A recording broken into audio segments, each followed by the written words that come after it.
Bom dia, boa tarde, boa noite para você que é torcedora, para você que é torcedor do Santos Futebol Clube. Uma semana de uma ótima notícia. Bom, eu sou a Anitta Efraim, que eu sempre esqueço de falar meu nome. Bom, eu sou a Anitta Efraim, a gente teve uma ótima notícia essa semana, que é o nosso tema de hoje, que é o voto à distância. Estou, como sempre, com a minha dupla, Isabel Nascimento, a imparcialmente santista. Tudo bem, Bel? Tudo ótimo, Nia. Acho que essa semana a gente está tendo posicionamentos políticos muito importantes do Santos, né? Além do voto à distância, vai ser votado nesse final de semana o impeachment do ex-presidente Pérez, né? A gente vai discutir bastante isso. Acho que o tema político do Santos, infelizmente, marcou 2020, mas acho que é importante a gente dar as notícias e as informações corretas para o torcedor. Por isso a gente está aqui hoje no nosso podcast com a Valéria Mendes, que vai nos ajudar a entender todos esses processos santistas. Ela está totalmente por dentro da política santista. Pena, né? Coitada dela, que deve estar com a cabeça cheia nesse último ano de 2020, porque realmente o Santos esse ano foi extremamente conturbado, né, Valéria?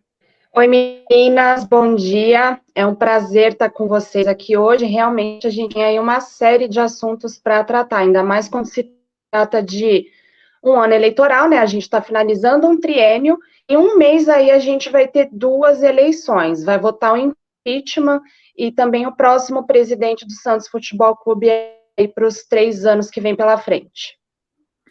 Quem é você? Como que você se envolveu com a política do Santos? Por que você resolveu levar essa dor de cabeça para dentro da sua vida? Essa sua última pergunta é uma que eu venho fazendo até agora, porque quando você tem um pouco mais de contato com a política do Santos, eu acho que o seu lado torcedor, que ignora um pouco a questão dos bastidores, ele fica um pouco machucado, né? E eu fui ter um contato um pouco maior com a política do Santos há 3 anos atrás, nas últimas eleições, quando um amigo meu, por sinal, é um grande companheiro aí na minha jornada de torcedora, que sempre esteve comigo para ir para estádio, para jogo, me convidou para participar de um grupo de WhatsApp de um dos, então, candidatos.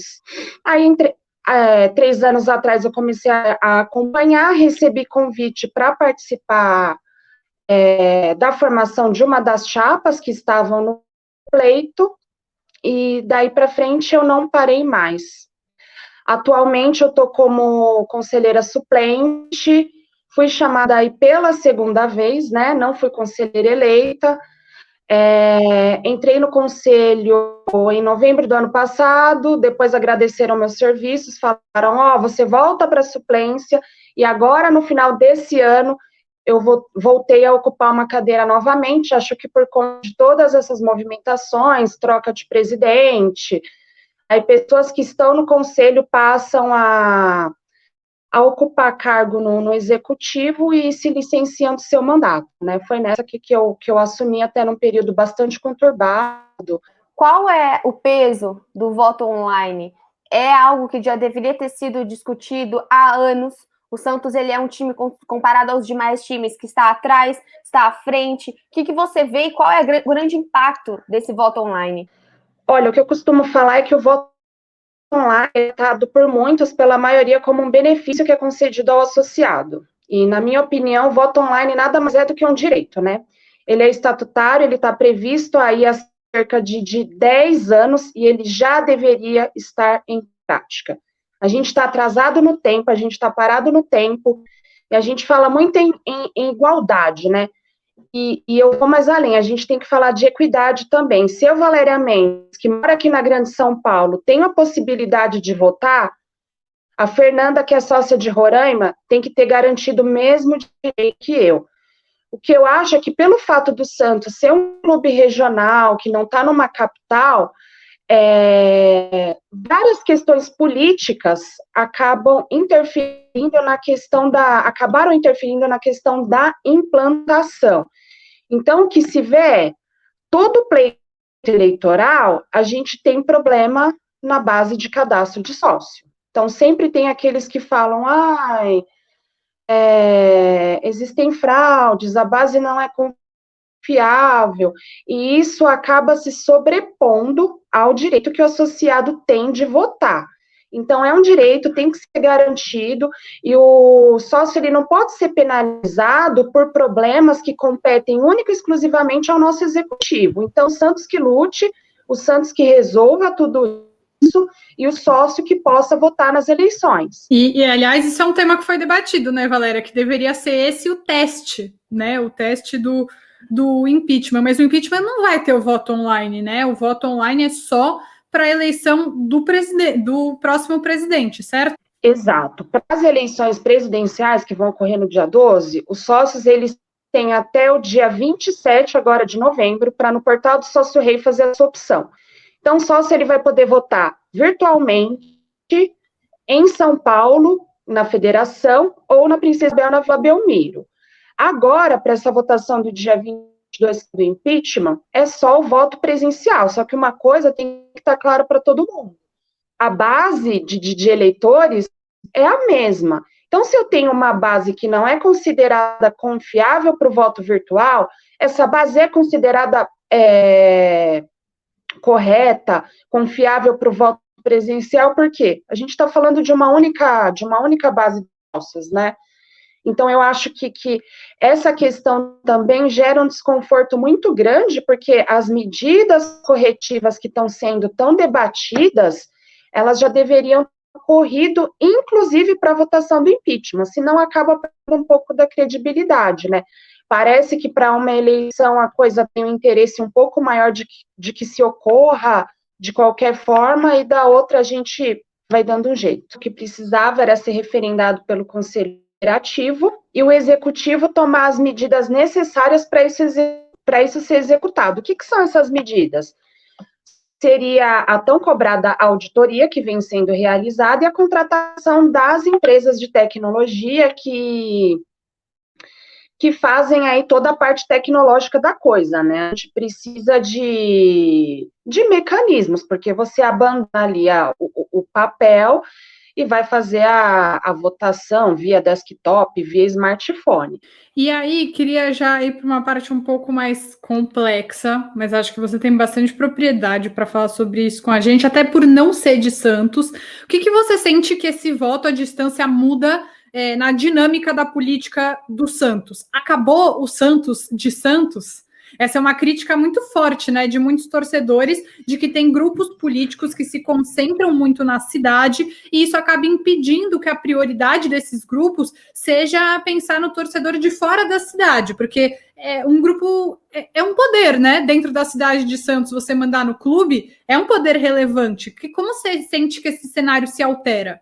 Olha, Anitta, se a gente pegar a base de sócios que a gente de pessoas aptas para votar, a maior concentração é na cidade de São Paulo e na Baixada Santista.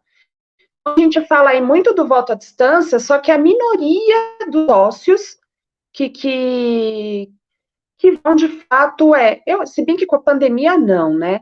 Mas a minoria de sócios que ficava em peça de votar por nós não termos o voto à distância.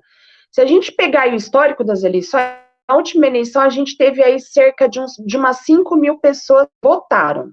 Eu acho que na eleição passada a gente tinha cerca de 7 mil pessoas que poderiam votar. Ou seja, a minoria ainda vota.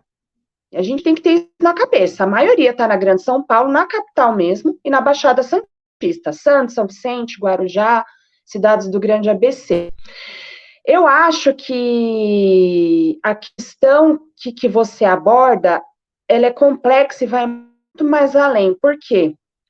Se a gente pegar a eleição passada, a gente teve um alvoroço muito grande a respeito das associações fraudulentas que envolviam chineses, pessoas que não eram santistas e que votaram, né? A gente sabe que essas pessoas votaram. Então, uma perguntas que eu me faço até hoje essas pessoas, elas continuam na nossa base de sócio? Porque a partir do momento que elas estão adimplentes, que elas possuem todos os dados necessários para estar no cadastro, pode impedir essas pessoas de votar, sendo elas santistas ou não. Então, eu estou levantando uma lebre aqui, que é uma coisa que todo mundo tem que ter conhecimento e muito se fala. O poder econômico pode ser, sim, decisivo em um pleito eleitoral do Santos. E voto online hoje, se a gente pegar aí as pesquisas de WhatsApp, as pesquisas de Facebook, a gente vê que a maioria dos associados estão falando que vão votar online. Você aumenta a capilaridade, né? Eu acho que essa é uma das principais preocupações que se tem hoje, porque sim, você perde um pouco do controle da coisa que chamam de feudos eleitorais, né? Principalmente na Baixada e principalmente em Santos. E tem muita gente que ainda acha que só o eleitor que está aqui próximo ao que acontece na política é um eleitor que tem condições de votar, que o cara de fora, que está em outro estado, que ele não tem propriedade para fazer uma análise política do Santos. Então, eu acho que o voto à distância, sim, ele pode melhorar essa questão, mas ele não é a salvação de nada. Mas você acha que com essa mudança isso pode... o jogo pode virar, pode ter mais gente interessada em se associar ao Santos para poder contribuir para o futuro do clube? Não. Esse é um argumento utilizado por muitos que vai aumentar o número de associados. Na minha humilde opinião, que eu falei, não estou aqui para posar de dona da verdade. Eu virei sócia do Santos na Libertadores de 2011, depois de passar um monte de perrengue e de humilhação para comprar ingresso. Aí eu olhei e falei, meu, é sócia porque eu quero garantir o meu ingresso, eu não vou mais passar por isso. Eu, pelo menos, em momento nenhum, eu pensei em programa de benefício, de vantagem, de nada. Eu queria ter o meu lugar no estádio. E eu não vejo dessa forma. A gente tem outros clubes no Brasil, como o próprio Grêmio, que é um dos pioneiros na implantação e também em questões tecnológicas, eles não tiveram uma ascensão no número de sócios por causa do voto à distância. A maioria dos clubes que tem um aumento da sua base de sócios é porque o clube, em primeiro lugar, ele se encontra num momento bacana. Ou ele está ali liderando na ponta da tabela, ou ele tem um futebol super bonito, super prazeroso de se ver em campo. Eu não consigo, pelo menos, assimilar essa hipótese de, nossa, vou me tornar sócio porque eu vou votar. Não, a nossa atividade principal é o futebol que está ali no meio das quatro linhas. Eu acho que a política, a questão de você ter direito ao voto é um argumento a mais, mas ele não é uma coisa decisiva, ainda mais quando a gente fala de um clube que é tão desmoralizado, né? Eu acho que a reputação da marca dos Santos hoje, ela acaba afastando muitas pessoas até de ter essa vontade de votar.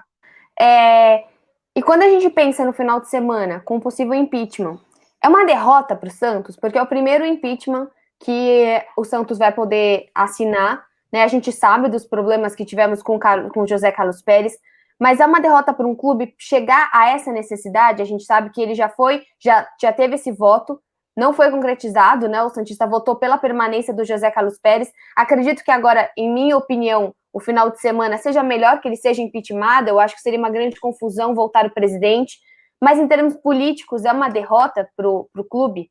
Na verdade, quando a gente analisa essa questão do impeachment, a gente entende primeiramente que o Estatuto Social do Santos que ele foi respeitado, né? A gente tem que entender que tem uma série de artigos e de cláusulas que ao longo aí de todos esses anos e décadas vem sendo passado batido, né? Então, o presidente ser impeachmentado mostra que ainda existe o mínimo de ordem e de rigor dentro do nosso clube. Entretanto, não deixa de ser um episódio muito triste, né? Você ter um presidente que é submetido a uma assembleia pela segunda vez, mostra que o Santos vem sendo vítima de gestão temerária e que ele está nesse caos, principalmente financeiro, por conta de tudo isso. E, além do impeachment, né, eu acho que o caminho ideal é que isso seja levado para a justiça comum, né? O cara ser impeachmentado, expulso do quadro statutário, mas não reaver nada dos danos que ele causou para o Santos, é mais do mesmo. Então, a gente teve aí o Odílio, teve o Modesto, provavelmente o Pérez vai ser expulso do quadro social. Será que isso é suficiente para a gente acabar com as práticas de gestão temerária que são tão comuns no Santos? Eu acho que não. Então, acho que a gente não pode parar só na questão do impeachment. tem que ir para a justiça comum, tem que pagar. O gestor que onera os cofres do Santos, ou de qualquer outro clube, ele tem que pagar do bolso, ele tem que ir para a cadeia, não pode parar só nisso. Aí foi impeachmentado, o rolo continua e acabou, tá tudo bem. Não, porque o impeachment por si só, ele não vai resolver essa série de danos que foram ocasionados ao Santos. Valéria, você é a favor do presidente receber um salário? Até porque você acabou de falar sobre o presidente, ou seja, quem for que seja envolvido em confusão de corrupção. Eu acho que se eventualmente a pessoa recebe um salário, você tem de onde tirar, você pode até punir a pessoa de alguma forma. Você seria a favor que um próximo gestor do Santos recebesse? Ou você acha que deveria ser mais uma questão de censo para não acontecer o que está acontecendo agora com o José Carlos Pérez? Isa, hoje o nosso estatuto, né, vocês sabem, ele veda o recebimento de qualquer tipo de salário para quem é membro do comitê de gestão, os membros, o vice e o presidente. Favorável eu acho que o cara, ele vai se dedicar, ele tem que se dedicar integralmente, eu não vejo problema nenhum em ele ser remunerado para presidir o Santos, né, ele vai estar ali desempenhando as mesmas funções que um presidente, um CEO de uma multinacional, por exemplo. Mas eu não acho que a remuneração por si só, ela vai ser, de fato, impeditivo para a gestão temerária. Se a gente pegar hoje, como exemplo, a nossa política, a gente tem aí deputados, a gente tem vereadores, a gente tem senadores, a gente tem uma série de cargos eletivos que são remunerados. Isso foi o essencial para que a gente não tenha escândalos de corrupção no país? Eu acho que, além de pensar nessa questão de remuneração, a gente tem que pensar em políticas de compliance, ter um departamento jurídico que realmente seja mais forte, mais atuante, que não tenha tantas brechas, e aí vai, é um conjunto de ações. Só pensar em ter um presidente remunerado, na minha opinião, não resolve o problema do Santos hoje. E uma dúvida bem atual, assim, eventualmente, caso José Carlos Pérez volte à presidência, a gente viu nos últimos meses dessa gestão rolo, que ele colocou algumas pessoas, né, alguns cargos lá dentro, ele acabou contratando algumas pessoas. O José Carlos Pérez poderia demitir essas pessoas? Ele teria a autonomia para mexer novamente no quadro de empregados do Santos, assim bem como o rolo fez? Até onde eu tenho conhecimento, sim. O que ventila, né, o que o rolo assegurou é que os contratos que ele firmou, todas essas pessoas que foram contratadas, é que não tem cláusula de... Ai, me deu um branco agora. Não tem multa no caso do contrato ser rompido antes do período estimulado, né? O que é um problema a menos. Ou seja, se essas pessoas forem demitidas porventura, elas não vão ter direitos judiciais, elas não vão poder recorrer aos Santos por meio de processos e pedir mais multas indenizatórias. Mas sim, quando você é presidente do comitê de gestão, você tem poder ali para deliberar a respeito de contratação e de desligamento de funcionário. Uma coisa que acho que é muito legal, a gente está tendo uma oportunidade de conversar entre 3 mulheres que são envolvidas com o Santos, você que está há tanto tempo nesse caminho, como que você vê a participação das mulheres dentro do clube? Você sente que você sofre algum tipo de preconceito? Alguém diminui, tem gente que diminui as suas opiniões por ser mulher, e você acha que ter mulheres nessas posições de decisão faz diferença para o clube? Faz total diferença porque a gente está falando de representatividade, né? Nós temos hoje aí 17% de sócias no programa Sócio Rei, e quem decide por esses 17% são eles, os homens. Então, a partir do momento que você tem mulheres em cargos de liderança, mulheres no conselho, ou mulher no futebol do feminino, porque no futebol do feminino não é só o time em si, tem uma equipe ali no entorno do futebol feminino. E a maioria dessas pessoas que fazem parte do futebol são quem? São os homens. Então, é essencial que a gente tenha mulher, porque se a gente não tiver mulher ali pensando em novas ações e executando, a gente não consegue sair dessa questão da desigualdade de gênero dentro e fora dos campos. Existe sim preconceito, isso é latente, eu acho que vai existir por muito tempo. Um exemplo que tem aqui bem factível é até a dona Marisa Brizzi, que foi nomeada membro do comitê de gestão pelo Rolo, e na internet um monte de gente passou a questionar a capacidade técnica dela. Só que essas pessoas que questionaram a dona Marisa, eu particularmente não vi nenhuma delas, homens, né, no caso, questionando a capacidade das outras pessoas que ele nomeou. Então, a mulher, ela tem, sim, a sua capacidade muito mais contestada do que os homens, ainda mais quando ela está num ambiente tão masculinizado quanto é o futebol. Mas é o que eu costumo dizer, é um trabalho que ele é de médio a longo prazo. Não adianta a gente achar que daqui 3 anos a gente vai ter um conselho deliberativo, por exemplo, com 50% de mulheres, porque a gente não vai ter. A gente vai ter um monte de mulher em cargos de liderança, porque a gente não vai ter. Só que tudo isso precisa ser pensado e atitudes precisam ser tomadas. Se a gente não dá um pontapé inicial, a coisa não muda e a gente vai continuar a ter 17% de sócias, porque esse número não vai aumentar sem nenhuma medida efetiva. Você acha que deveria ser a prioridade para o eleitor, a olhar a presidência, né, a olhar os projetos dos próximos gestores? Como você indicaria aí para o eleitor que está nos assistindo? Você acha que deveria ser um olhar mais financeiro, um olhar mais competitivo, talvez um olhar de infraestrutura? O que você acha que poderia ser o foco da próxima gestão? O foco principal é o nosso problema financeiro, não tem para onde correr. A gente tem aí dívidas de curto prazo que ninguém sabe ao certo como que elas vão ser pagas. E o novo presidente, ele assume aí a administração do Santos com uma bomba relógio, né? O que você tem para receber, em termos de recurso, é um valor muito inferior ao que você tem de despesas para pagar. A dica que eu dou para o eleitor é a seguinte: quando a gente pega o plano de gestão de todos os pré-candidatos que se tem hoje, a gente vai comparar e vai ver que tudo é muito parecido. A proposta de todo mundo é muito parecida. O que a gente tem que olhar, de fato, é o currículo dos candidatos, a capacidade de execução. Eu, Valéria Mendes, por exemplo, eu não tomei essa cápsula que muitos tomaram da autoestima, a olhar e falar, nossa, eu tenho capacidade de resolver aí mais de 500 mil de dívida. Não, gente. Então, a gente tem que olhar isso. Tem muita gente com autoestima elevada demais, para não falar outra coisa. Olhem o currículo dos candidatos, olhem a formação acadêmica, olhem o legado de vida, o legado profissional que esses candidatos possuem. Falar, até papagaio fala.